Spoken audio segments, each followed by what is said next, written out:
All right, welcome back and thanks for staying with us. It's the very final hour of Rapid Dawn right here on Rapid TV. And I'm super excited. I bet you already know why. The fact that it's the last lap for the week. I mean, I really love being here, but the weekend is also the weekend. So you've got to do what you got to do over the weekend. Right. So welcome to the very last lap of Rapid Dawn. My name is Mata Alu. And of course, my name is Victor Arke. Welcome back to, the last lap, like Mata said. You have to borrow what I said. Like Mata. Can't you say your own? See, the thing is this, why so you're trying to explain the reason why you're excited?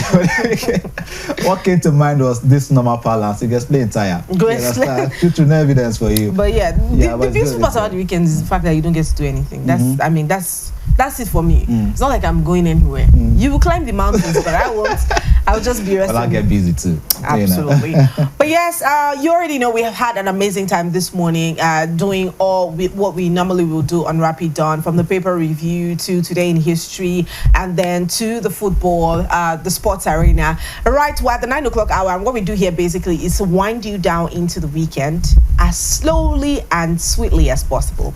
And today we have an artist seated right here in the studio with us. I'll call him as Henry, and then he'll tell us who he really is. Because I told him to tell me the full name, and he says you'd see it for the interview. So yes, I have as Henry. Good morning to you. Good morning, Martha. Thank you so much for having me. So good to have you join us. Yeah, my name is A.S. Henry. It's A.S. Henry. What's the full? You still not tell us the full name. That is just like an acronym for the initials of my name. Atanzi Samuel Henry. Atanzi Samuel. Yes. That's nice.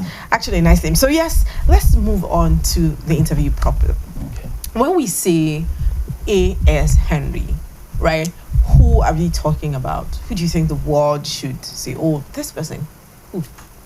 I would say A.S. Henry is someone who loves music, loves God, and loves doing music that is inspirational and speaks on touchy subjects. Subjects about inspiration, subjects about the state of the nation, subjects about love, subjects about every subject that kind of seems, would I say, taboo for the African setting, the church setting, and the likes. Addressing them and expressing it artistically. That's basically who Henry is. Yeah. Okay. Beautiful. Now, of course, I saw in your bio actually that you say you do not love to be boxed by genres of music. Yeah. Now, so for you, why is freedom so important when it comes to music? Because music is art. That's the first thing. I see music as an art. And the truth is, if you're going to do art, you can't be boxed in. Because art is a form, to me, art is a form of expression. Absolutely. You express yourself artistically. And if you're going to be boxed in, if you say, excuse me, if you're going to speak about a particular topic, and you're going to speak about it in an artistic manner, and you are told that, you're supposed to talk about it, but you're not supposed to talk about it up to this extent. What you're doing is you are regurgitating what someone else thinks. You're not actually being artistic. I would not say if I wanted to create a table, for instance, something like what we have here, I wouldn't say that I am being artistic. I'm expressing what I understand or what I know or what I've received. I'm just expressing what someone else has made. So that's production. That's mass producing something. That's not you expressing art. You're just mass producing something. So if you're expressing art, you have to have you need to have the freedom to. The word is express, right? Express it. You can't express something when you don't have freedom. That's why there's the term express your freedom. So you're all about expressing your freedom, right? But when we talk about expressing freedom, right, one thing that you would see in the music industry, not just not just the gospel industry now, the secular industry is, I'd say it's monotony. Because one person is doing this, the other person is doing that, the other person is doing that, and then we see like almost the same type of music all through the mainstream media. What do you think about that? I think it's a blessing and a curse. Okay. I'll explain. It's a blessing because it shows that something works. It shows that it shows that our music is being received. Because the truth is, if something is not working, others would not copy it. Absolutely. Okay, so the blessing is the fact that, oh, this is actually working. So a lot of people want to do what is working. Now, the curse is the fact that it holds a lot of creatives down. It makes them see things only from one perspective. Okay. And that is too bad, because you would never know how good you could, portray your own form of art due to the fact that you've been heavily influenced by another person's expression, another person's kind of art. So I think that's the balance. We need to understand, okay, what works and what can I add to what works and express my own self. Okay. I think that's the balance we need to have. All right. Also, we attended a concert where you played, and to be honest, not to flatter you, because I mean, he knows I'm not into flattering. Oh, wow. Not to flatter you, but it was an amazing performance at the concert. Yeah. And I would say that one thing that makes music is the soul that is being poured out into the music, which is one thing that we saw. You can blush, don't worry. Okay, which is one thing that we saw in your music at the time. Yeah. So one would wonder, I haven't listened to that performance that you made or you had. One would want to ask, what inspires you to both play? What inspires your sound? What inspires you to do music, basically? I would say, first off, God is a great inspiration. Second off, my life experiences are another big inspiration. You would, if you listen closely to the lyrics of a lot of my songs, they are stories. Okay. I always say that sounds are, or music actually is some form of memory card that saves up experiences. If you, I don't know if you've had that deja vu experience where you listen to a certain song that you listened to in secondary school, and whilst listening to that song, it plays back the memories of the things that happened during that time when you were enjoying the song. So for me, music is actually more than just songs or letters. It stores up memories. So what is my inspiration? The experiences that I have, the experience that I have. And also, sometimes I just write music because I love music. Absolutely. I just sit down and I'm like, okay, I want to write a song about this. It's not an experience. Would I say it's an inspiration? Yes, most probably an inspiration from God. But there are some times when I intentionally sit down and say, I want to write music about so and so, and I go out and write it. So that's it. The process is quite seamless for you. Very, very seamless. Gospel music is referred to as a ministry, but again, it is an industry on its own. So how do you balance faith and business when it comes to the gospel music? That question I was hoping you would ask. You will not ask? But it came. But it came, so I'm going to answer it.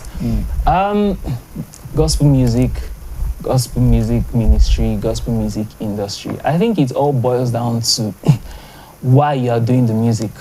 Why are you doing it? Okay, so for gospel music, the first thing, your priority is changing lives. However, gospel music requires funding. I will not go to the music studio and tell the producer, see, God loves you. Let me ask for money, and I'm like, see, produce this song and God will love you more. Bless you. God Jesus bless. has No, paid it all. they'll send you back. It doesn't happen like that. So, how do you balance it? There is a music industry part. There is a music ministry part. When it's time to give yourself out to ministry, when it's time to volunteer for stuff. For instance, there are sometimes I get invited to concerts and I'm not really charging the person. I'm not expecting anything. The person is a colleague of mine. I'm going to support the person. And then there are some times when you know that, okay, you have to do something because it's also an industry. Yes, it's also an industry. So where the balance is, as I said earlier, is just you knowing why you are there. There would be times when you would have to clearly choose between having to do some things because of money and having to do some things for the advancement of the gospel. And in such times, in such scenarios, you have to clearly tell yourself, even before time, that I would choose to go towards, propagating the gospel, as opposed to looking for some funding. Let's talk collaboration a little bit. When we talk collaboration, most times, especially in the gospel industry, gospel music industry, we see gospel artists featuring gospel artists, right? But is it okay for gospel artists to also feature secular artists, or should there be a clear line that says gospel to gospel, no, nothing of such? Okay, so to answer the question in a straightforward manner, I wouldn't say no, and I wouldn't say yes. That's not straightforward. I will explain why it's straightforward. Okay. I will explain why it's straightforward because I think it would be a shame to say that if someone does not sing a song that is gospel, gospel in the sense that the song explicitly speaks about Jesus Christ. Okay, it would be somewhat myopic, shallow-minded to say that a song, due to the fact that it doesn't have the name of Jesus in it, is not really worth working on, or is not worth the time of a Christian creative. That for me is just a no deal. Because there are songs in the Bible about politics. If you open the book of Songs of Solomon, you would be shocked to see the type of songs that guy was writing. Do you get? Yeah. So there are songs about love. There are songs about sex. In scriptures, there are songs about war. So we cannot say we restrict a Christian creative to just gospel music or Thanksgiving, evangelism type of music. No, there are other topics on life that you as a Christian creative needs to give the world view a Christian as prospect on. You understand? So I would say it's quite myopic to say, a Christian creative should be restricted to a certain genre or a certain topic when it comes to music. So that's just mine. And then coming to collaborations, it goes the same way. Why? I always ask myself, what is the motive? Why am I doing what I'm doing? That's something I always ask myself. What's the motive behind it? So if you ask yourself, why do you want to collaborate with someone? Why do you want to collaborate with this person? Is it because you have a song that fits the genre or the type of songs they do? For instance, I could do a song with Johnny Drill. I could do a song with John Bellion. I could do a song with who else? Burna Boy. Alex. I don't know. I don't think I could do a song with Burna Boy because you're aspiring. Because actually the type of I could actually. I could do a song with Burna Boy actually. Okay. Yes, because there are some songs he I don't know if you Twice as Tall. Twice as Tall. If you listen to that album, there are some songs he talked about the state of the country. He talked about the state of Africa. In that song, you can't restrict me from working on something like that due to the fact that I'm a Christian. But I'm Nigerian too. I suffer the inadequacies of the Nigerian government and all of that. So why shouldn't I have a voice to say stuff about, to sing stuff about it. So that's just my stance. That's a safe perspective you have chosen. Very safe. But that's fine. Thank you. All right, and let's talk about you personally and some of the Okay. projects you've worked on. How many singles have you worked on? How many collaborations have you worked on? What are we expecting from A.S. Henry. Henry? I wanted to. Okay. Or Tanzi. Thank you very much. I worked on, I think, 5 projects, 5 singles. I'm currently working on an album and also a live recording concert, a live recording event this year. Yes, that's basically it for now. For now, that's Yeah. it. You are sounding like you are just holding information. You don't want to release. Not really, not really. I'm just being cautious and Okay, careful. with what cautious. All right, let's have that now. All right, all right. You see, we play both the songs side by side, Right. just so you see the shock on our faces when we listen to Joa, and like that gives us a bit of insight on what you mean by not being boxed as an artist. Yeah. But let me ask, how are you able to? Because most times when people are used to a certain kind of thing, like movies, Yeah. say for instance, where people are used to acting a certain kind of role, right? When you give them another role, it's not like they're not going to perform in that role, but one role is like their default setting. Do you get what I'm trying to say? Yeah. But for you, you did that. What we saw at the concert, as a matter of fact, we hadn't seen Joa before now. No, we haven't. What we saw at the concert was basically, oh, that's Henry. If you ask me, before you play this Joa, Yeah. what is Yeah. Henry's kind of song? We will Exactly. most likely Yeah. to say what happened at the concert. Yeah. So how are you able to balance these two genres? For me, I think it boils down to inspiration, and also the type of music people listen to. Okay. For instance, there are times when you want to just listen to cool music, something acoustic, something very light. You're just feeling. If you check Spotify playlists, you see cool, you see energetic, you see different types of playlists. And the way I do music, sometimes, in fact, most times, it depends on how I feel Okay. at a point. So if I'm inspired or if I feel like doing a certain type of music, I go ahead and do it. I don't tell myself that, oh, well, I'm not this type of musician. I can't be doing this type of music because I'm not this type of musician. So what do I do with the inspiration when it comes? I throw it away. No.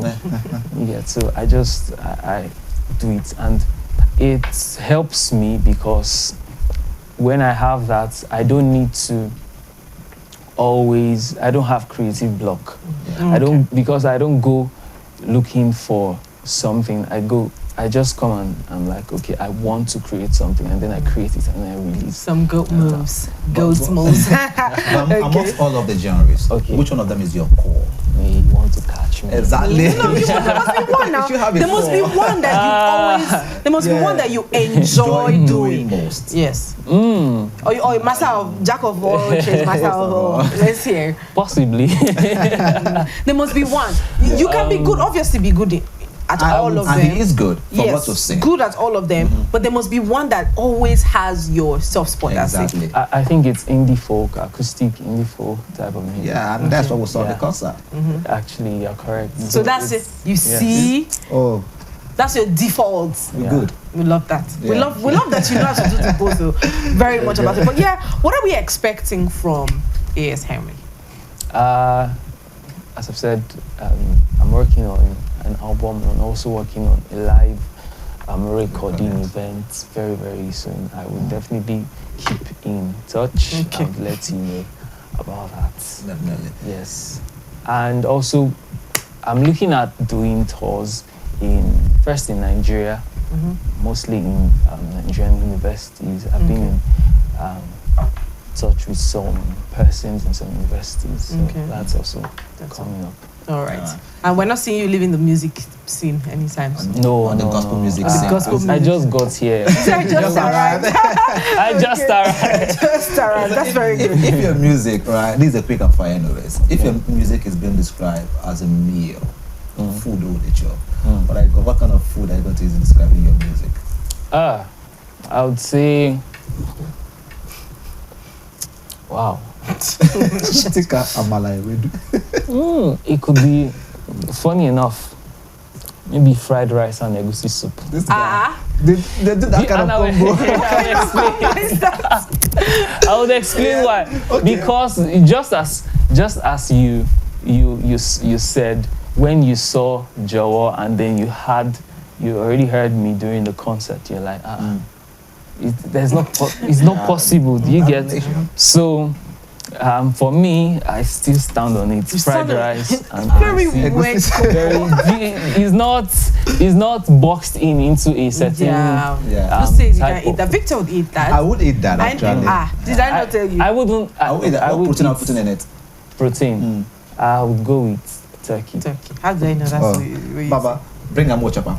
This one will eat anything. It's just that he can't eat. Don't cast me now. He will eat Be anything. nice. He will eat anything you give him. But yeah. But who is the it's been- strongest inspiration anyway in music? Wow, I had a lot of inspiration.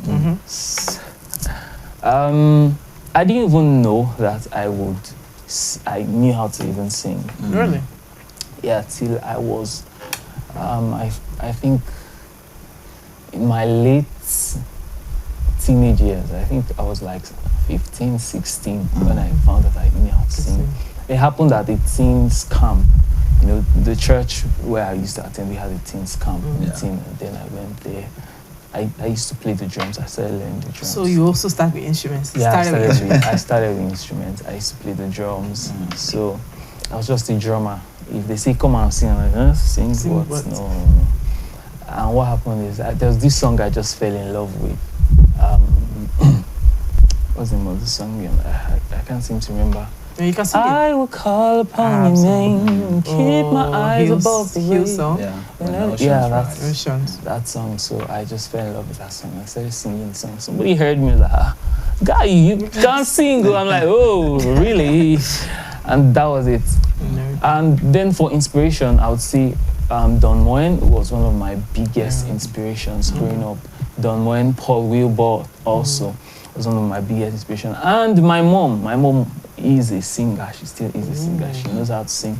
What she did then was that she would just, were 5 children in the family, she would give every person their parts, and then she would teach us the parts. Funny how I didn't even know I could sing, but I was singing the parts. You know, so it was just a light bulb moment at that camp meeting for me. And I'll say my mom played a very big part in my music journey. So, yeah. That's amazing. Amazing to know. If you hadn't told us which of the genres of music you were more comfortable doing, if you told us the inspiration, would have still caught you. Would have still caught you. But yeah, it's been so nice hanging out with you, Henry. And we hope to see the best of you coming soon. Thank you very much. All right. Well done, man. People, we're heading out, but you know, there's always a part 2, and that's where we let Henry go, and we do the Owambe for the Fridays. Y'all get what we're saying? Are you waiting? Of course, now I'm waiting now. You that gave them Ed Sheeran. Yes, you're waiting. That's all right. there. You guys, that's